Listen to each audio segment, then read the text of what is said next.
Hey everybody, I'm Alex Cohen. And I'm Sara Sadhwani. And welcome to the latest episode of the Inside the Issues podcast, where we will be talking about the traffic jam that was very politically motivated, to say the very least. Indeed we will. And something else that might be politically motivated, Malibu's own Hunter Biden facing additional scrutiny. We're going to break it down. And it's the most loveliest time. Not talking about the holidays. I am talking about the year anniversary of a number of elected officials, including LA's First Lady Mayor Karen Bass will be looking back at her time in office. But we're going to start things off with what my day looked like this week. Can I tell you, Sarah? You were stuck in this, right? Every morning I drive to work at 4:30 in the morning. Nobody is on the road. The one day my husband's out of town and I got to take the kids to school, I drop them off and then I get on the 110 and then it all freaking fell apart. And I start listening to the news radio trying to figure out what's going on. And in case you missed it, I'm sure is it you an didn't. accident? Is it what? Yeah, right. Car chase? A number of protesters with the group If Not Now, these are many of them Jewish supporters of a ceasefire in the Middle East. They drove down to downtown. They parked their cars. They got up on the freeway off-ramp. They had a big menorah with them. Right.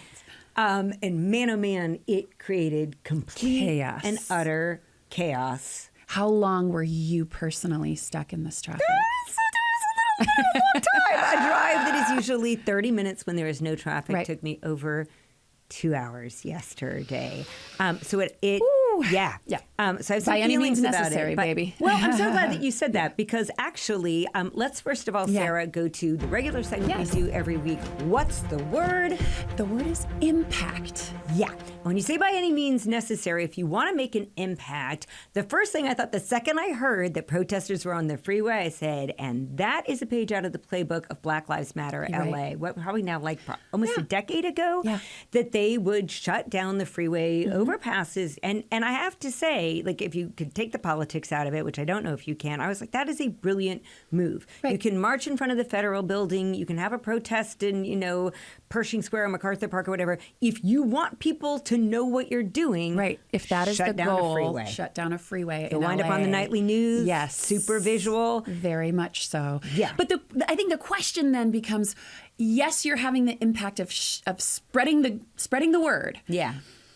Are you changing minds? Are you changing hearts and minds? And I think, I don't know, Alex, how did you feel? Well, I'm not going to talk about my, I'm not going to talk about my personal feelings about what's going in the Middle East. But I actually, when you asked that, the first thing I think of, there was a quote in the LA Times about what happened. And there was this woman who was like, I'm pro-Palestine as it is, but I got my 2-year-old in the backseat. I got to get her to daycare. Can we move this along now? And I think that's probably, and you think about like working people. There were a lot of things about, hey, you're stopping working people from working, from getting paid. I won't be able to feed my kids tonight. Yeah. And some of us, right, like I actually had to rejigger very complicated things at my job, but like no one's going to lose money over it. I read another quote in the LA Times about a guy, I think he had a landscaping job or a painting job, and he had to cancel the job. He had to get off the freeway and call and say, I'm now not making money because of this. Right. And at that point, you got to wonder, whose side are you pushing people towards? Right. I would also add the menorah thing, because it's super interesting. Yeah. As I'm in my car trying to figure out what's going on with traffic, I also heard a story about this local movement where people are putting menorahs up in their windows. And,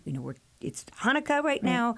There's a lot of anti-Semitism that's going on all around the world. Nick Fuentes, I don't know if you saw the latest video saying, I'm even less concerned about black and brown people. I want the Jews to die. And that's literally what he said. So in the light of that, people are feeling a little skittish about celebrating Hanukkah. Folks are putting menorahs in the window. And there are these like drive-by campaigns where like people get these huge menorahs on top of everyone put the reindeer antlers. Now people are putting menorahs on top of their cars.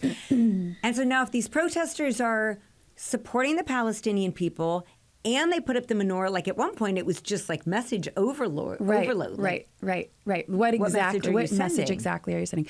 New polling out this week from the Wall Street Journal, and I want to give the disclaimer. I usually like to really break down exactly their survey methodology, and I have not seen the survey methodology on this, but 55% of those polled of Americans say that Israel is taking the action that it is needed to defend itself. So more than half of Americans are saying they continue to support the support for Israel.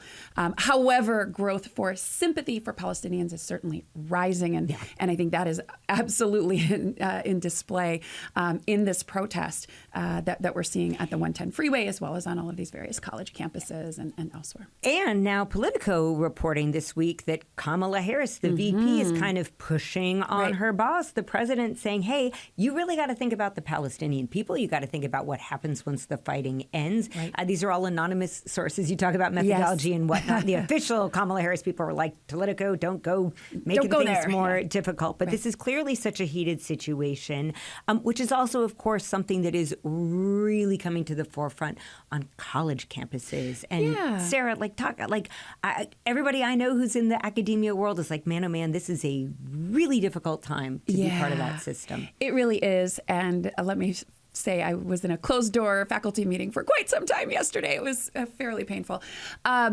There's a lot happening. Of course, on the national news level, this past week, what we saw were college presidents from MIT, Harvard, and University of Pennsylvania being grilled by a House subcommittee on questions around anti-Semitism, viral video footage, of course, of Representative Elise Stefanik, and Claudine Gay, who I just want to throw this because you told me this and I didn't know this. Claudine Gay, a political scientist who has written about the size of the African American population in districts and what is needed for representation, which is very, I was very inspired as a grad student by her work. I do very similar stuff, looking at Asian Americans and Latinos.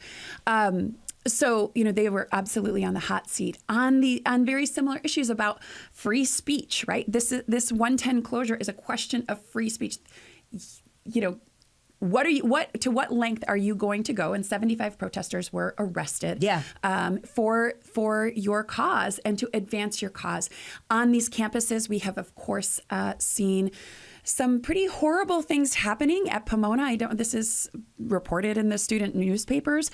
We had folks who were visitors to the campus. They weren't a part of Pomona. They were high school guidance counselors coming and bringing high school students to talk with Pomona students about what is it like to be a college student? What is it like on Pomona's campus? Students waged a demonstration interrupting the event.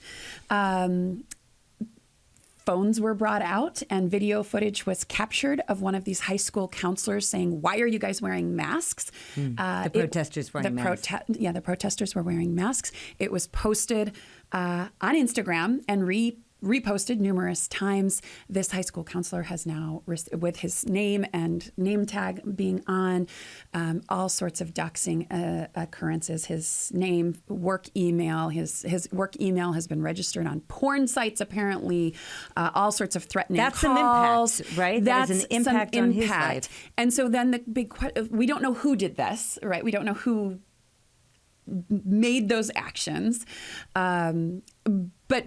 But there's a really big impact, right? This is going to potentially ruin someone's life. And so I think when we're thinking about free speech, when we're thinking about these protests, peace protests, right? This isn't the first time this country has seen peace protests. Think about the Vietnam War. I wasn't living during that time, but I've studied it. Think about during, the invasion of Iraq. During the Vietnam War. Exactly. The context is very different now. The world of social media has shifted the what's at stake, right? At what's impact can come from these protests. It's not simply just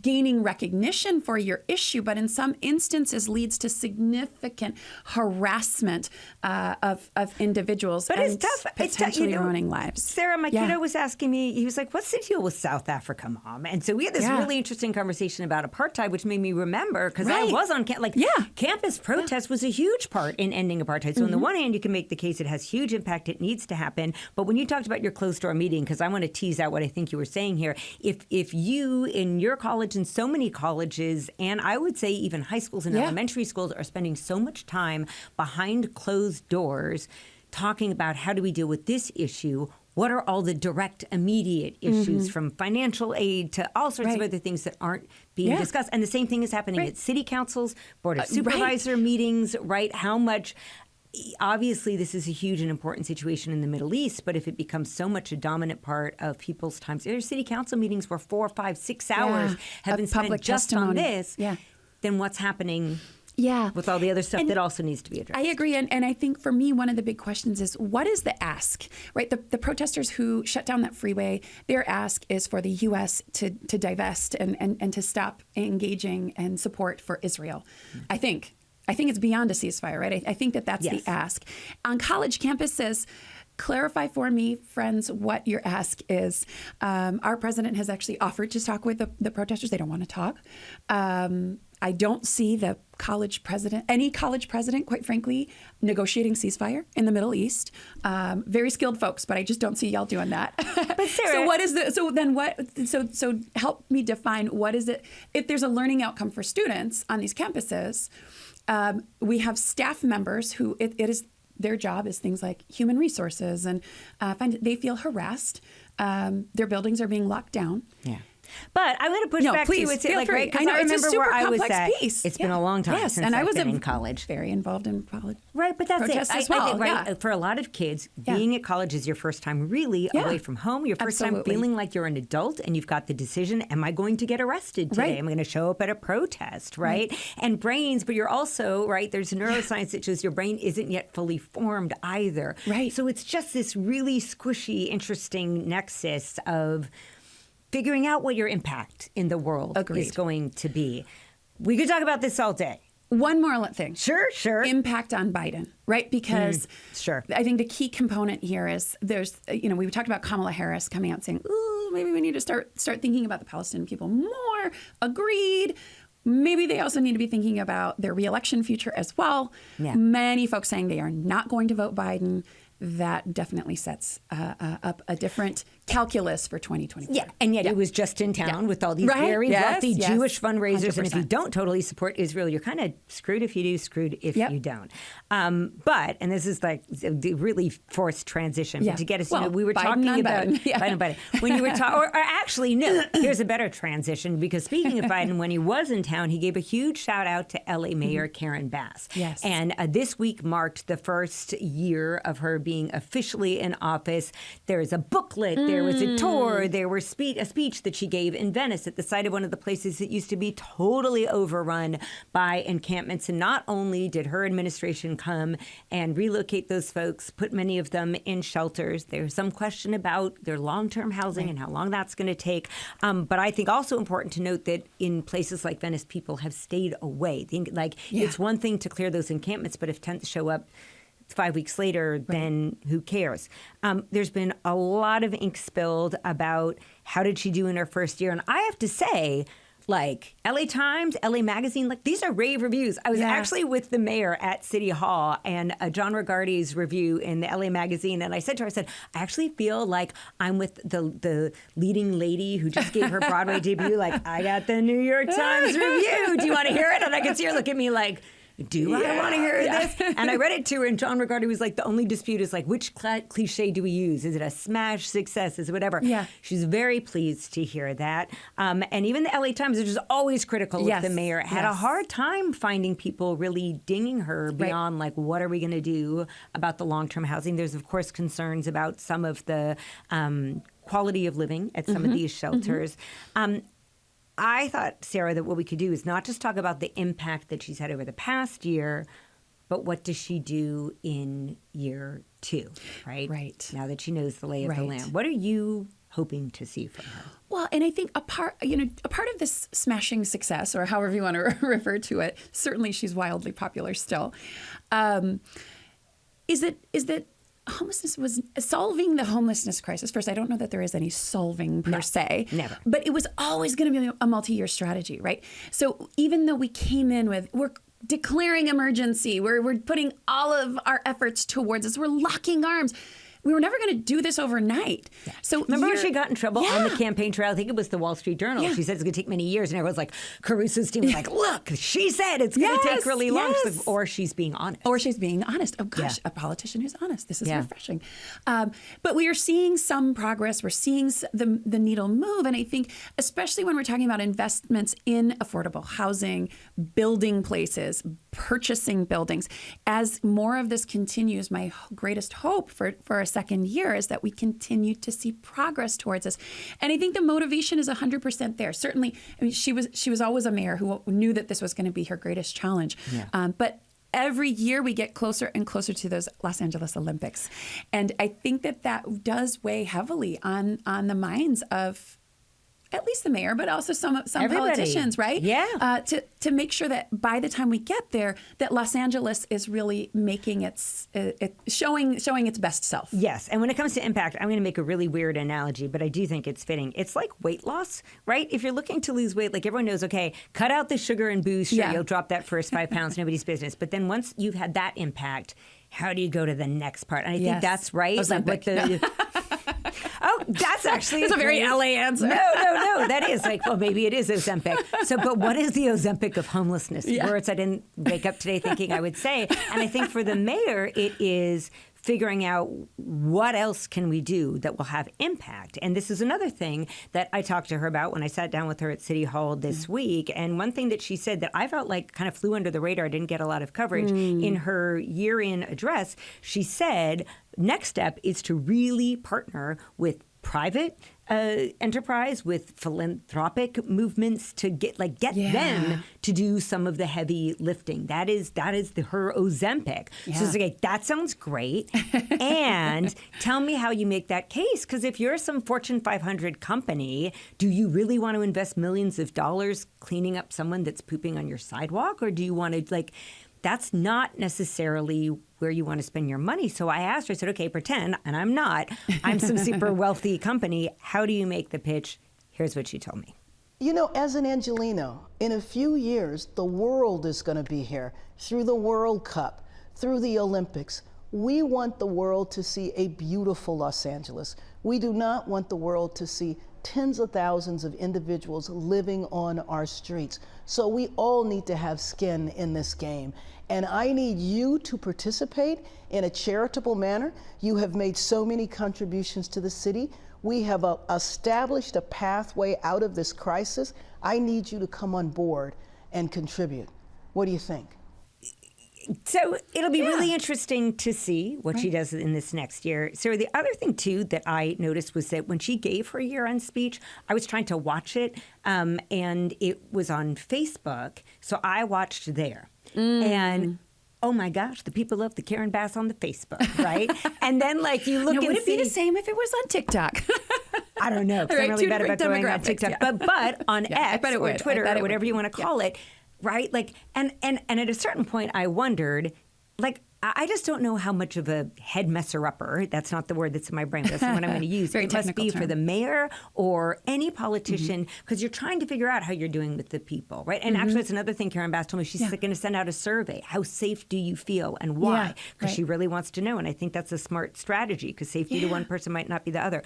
But how do you get feedback when it's coming at you? It's not just emails to the mayor's office, right? You've got one audience on Facebook, and they love you, and they keep it up. And you've got another audience on X, and everyone hates you and says you're awful. But is that just X, which is such a cesspool of anger hatred and disgust? Nobody loves anybody. No. I barely tweet or whatever we call it now. I barely X. But it's also where people get news and information. My kid, my kid said, oh, Mom, Facebook. And what do people do Facebook for? Yeah, exactly. Oh, it's the land of old people. Yes. Of us old people. Old people. Yes. What impact do these social channels have? That might be another question for later days. Yeah. But speaking of impact, one way you get it is to show up on the steps of Capitol Hill right before the House of Representatives is voting for an impeachment inquiry. And that is what Southern California's very own Hunter Biden did. And Sarah, when I heard the tape, I'll tell you, there's 2 words that I heard. I'm like, that is the key to this whole story. And those 2 words, making amends. That is straight up from the NAAA Addiction and Recovery Playbook. And for me, this is kind of light bulb moment of Hunter Biden has hit rock bottom and then some, right? Nude pictures of him shown in Congress, And he has been very open, as has President Biden, that he has suffered from addiction. Yeah. Right. And alcohol, in no small part, crack cocaine, all the things, right? I mean, he's very open about it and the challenging recovery that he has had to go through. And the only way he's been able to get through recovery, one, his dad, who he cited, said, my dad didn't do anything wrong. Right. I did stuff wrong. Yeah. Which, okay, I've got so many thoughts on this. One is, when that making amends, I do something wrong. I think that, in my opinion, that's a really honorable thing to do. We all mess up. Yes. Where you have a choice is saying, I own it. I'm sorry for the pain I caused you. Right. I won't do it again, which is standard addiction stuff. Yep. But in a world where you've got a former president and lots of other folks saying, I never did this, he did this, and it oftentimes is to their success to make that kind of case, is owning your stuff worth anything anymore? That's a big question that scares me a lot. Yeah. Well, and the most recent allegations against him, and he was in D.C. for this hearing around impeachment of his dad, but there's new allegations against him, or new charges, brought against him just recently, indictments.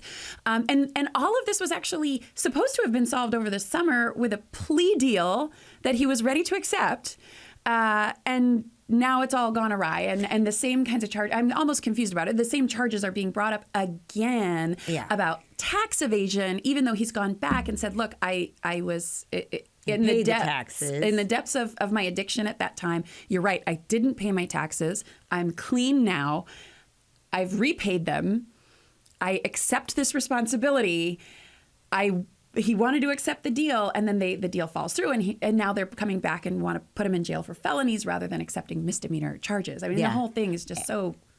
It's wild. It's got some impact. I have a feeling that as a Southern Californian, we will be talking about a lot in 2024. We will have so much more to talk about in 2024 when it comes to Hunter Biden. But this weekend, if you are still looking for something to do, might we recommend there is going to be a holiday festival celebration that is happening in Leimert Park, hosted by Assembly member Isaac Bryan, who dropped by this studio.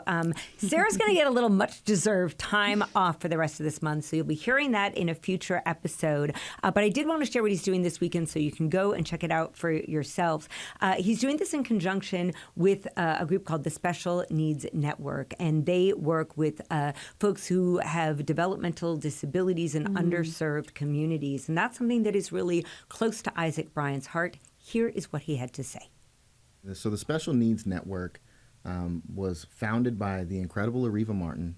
They established the first autism institute in Willowbrook, the first autism clinic in South LA. And the idea is to serve as many special needs families as possible. We realize that especially in communities of color, children with special needs and families that have children with special needs go often with the full range of needs unmet. And that there are gaps to fill. And so the Special Needs Network has stepped in to fill those gaps. So check it out on social media if you would like to learn more about Isaac Bryan's event. Of course, inspired by the impact that his younger brothers who have special needs have had on his life. You can follow his social media channels. Sarah, your social media channels are? At Sara Sadhwani. And mine is at Alex Cohen in LA. And one last thing before we go on the topic of impact.